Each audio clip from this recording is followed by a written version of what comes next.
Okay, so I'm sitting in Qantas Club and I'm sort of bored, so I decided that I'd give you guys a tute on amino acids.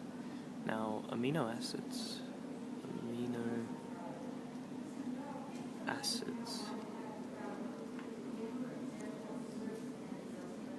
are the building blocks, are the building blocks of proteins. So amino acids, if we're talking about proteins being polymers, so proteins are polymers, amino acids are monomers. And what are proteins? Well, proteins are pretty much the most important biological molecule out there because proteins constitute structural, functional molecules. So they're very large macromolecules that are both structural and functional. And these include enzymes, antibodies, structural components such as hair, nails.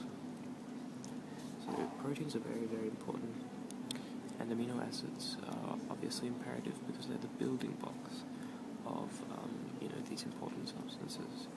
So the general structure of amino acid looks something like this. So we have essential carbon, then we have bonded to a C, double bond OH. Now you might recall this being a carboxylic acid group. You've learned about this in your organic chem unit, so this is carboxylic acid group.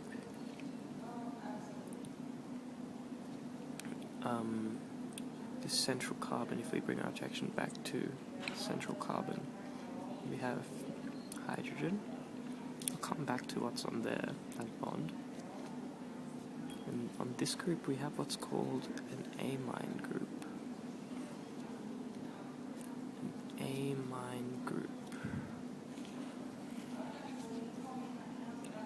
Amine group. And that's how we get the name amino acid, because we have an amine group and the carboxylic acid group. So we have amine, no acid. So amino acids have a unique group known as the R group. Now for each amino acid out there, the R group is different. So there are approximately 150 amino acids present in the body. 20 of these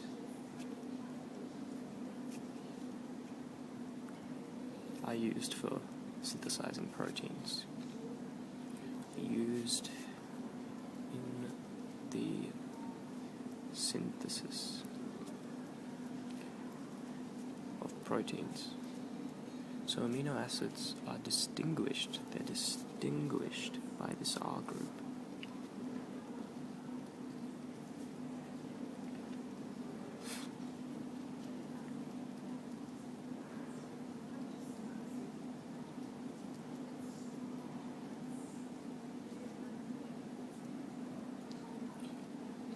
So that's pretty much the general structure of amino acids. Now, going on to some of the properties of amino acids. So amino acids, as I said, we have the C double bond, H, then we have bonded to a C, double bond OH. Just bear with me if you watch me write out all the structures. Hopefully the structures will be kind of ingrained in your head. Okay, so amino acids have this unique property of being what's called amphoteric.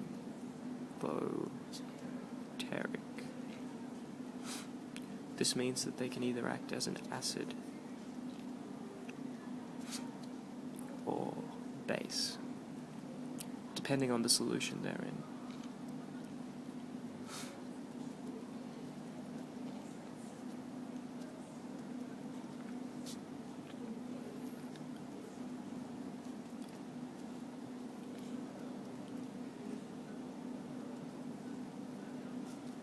Get my English right there.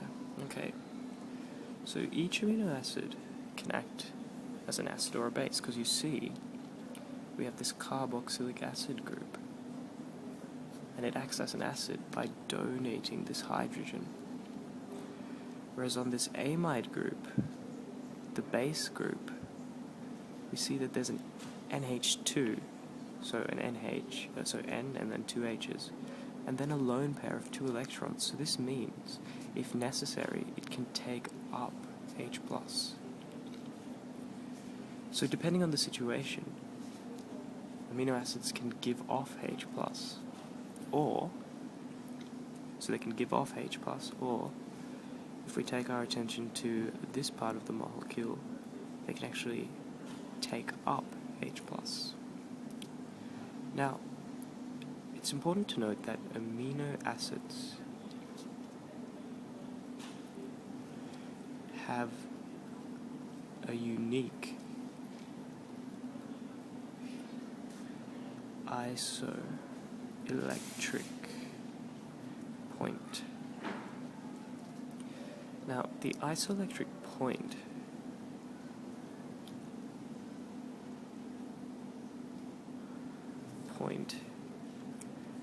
is the point at which the amino acid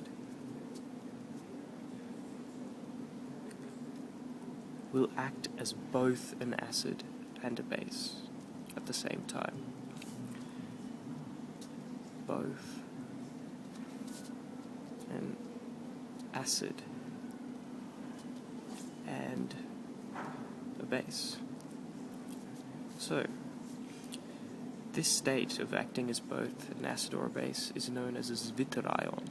So thus, it forms a zwitterion.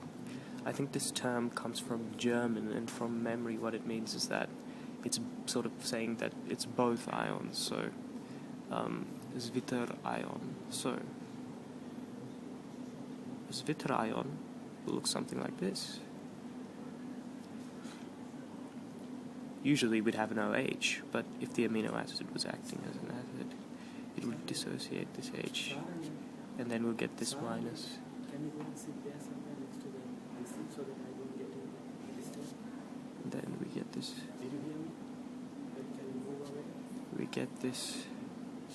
Sorry, my dad's just yelling at me. We're getting this H coming up onto the NH because it's acting as a base as well. So we get a positive charge there and a negative charge there where it's H plus to the left. So we get a molecule that's charged at both ends with a positive charge on this end because it's taken hydrogen off, and a negative charge at this end. So the isoelectric point refers to a certain pH of solution. So this zwitterion may occur for this particular amino acid, or just with our group in the H. This isoelectric point could occur at a pH of 7, depending on the amino acid it is.